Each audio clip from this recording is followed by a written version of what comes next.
Hi అండి. రాగి Java ఎలా తయారు చేసుకోవాలి, దానివల్ల ఉపయోగాలు ఇప్పుడు మనం తెలుసుకుందామండి. పాలు తాగలేని వారు రాగి జావ తాగితే చాలండి. ఎముకలు బలంగా దృఢంగా ఉంటాయి. అంతేకాకుండా జీర్ణ సంబంధిత సమస్యలు కూడా రాకుండా ఉంటాయి.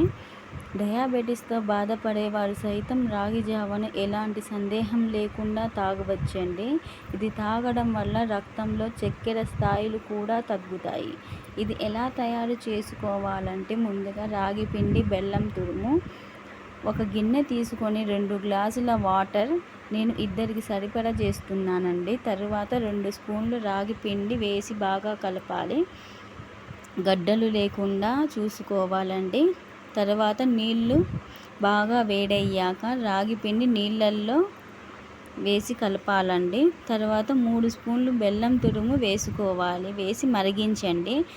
కావాలనుకుంటే మీరు పాలు వేసుకోవచ్చు, లేకపోతే లేదండి, మీ ఇష్టం అండి అది. పాలు అయితే పిల్లలు తాగుతారని నేను పాలు వేస్తున్నానండి.